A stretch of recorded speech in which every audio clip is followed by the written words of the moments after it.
Sometimes we have a radical expression that has two different kinds of radicals in it. For example, suppose we have this cube root multiplied by this square root, and we want to write this as a single radical. Well, let's think about all of the things that we know. We have rules for combining different powers of the same variable.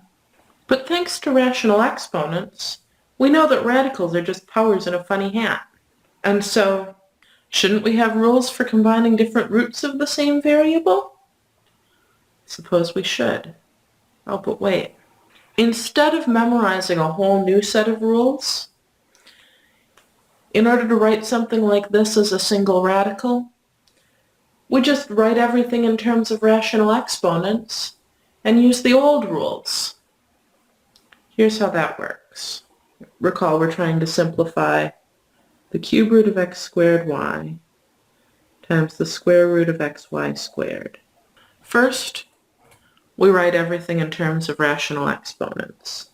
Right? So the cube root means the 1/3 power. Of course, I need parentheses around these because they're both inside the cube root.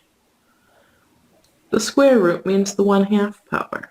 Now what am I going to do? Now I'm going to simplify using rational exponents. X to the 2 times 1/3 is x to the 2/3. Y to the 1/3. X to the 1/2. Y to the 2/2 is 1. And then I'll have x to the 2/3 plus 1/2. Y to the 1/3 plus 1. Let's see, that'll be x to the 2/3 plus 1/2 is 7/6. 1/3 plus 1 is 4/3. And now that's simplified in terms of rational exponents, but we would like to answer as a radical. Recall how we need to do that.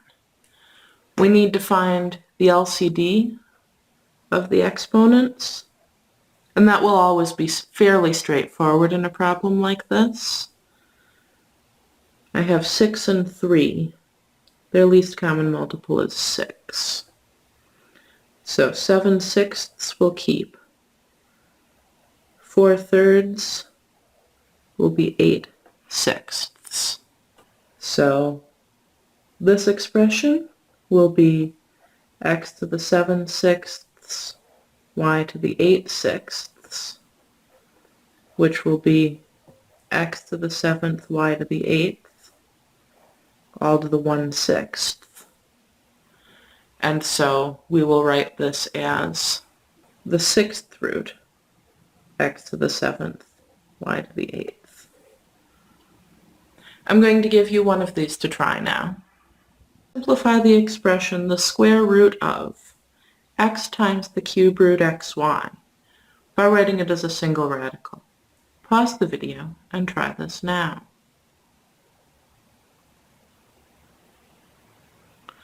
Okay, so first we're going to write everything in exponential notation. I'm going to start with the outermost radical first. Right, I'll have x times the cube root xy all to the 1/2. And then I'm going to rewrite the inner radical. X times xy to the 1/3 all to the 1/2. So this will be x times x to the 1/3, y to the 1/3 to the 1/2. So x times x to the 1/3, that's going to be x to the 4/3, y to the 1/3, all to the 1/2. 4/3 times 1/2, I'll have x to the 4/6, y to the 1/6. I could simplify this, but I see right now I'm not going to want to. Right, this one's in lowest terms. These guys have the same denominator. 6 is going to be the denominator I want. I'm going to have x to the fourth y all to the 1/6. So this is going to be the 6th root of x to the fourth y. And there we go, written with a single radical.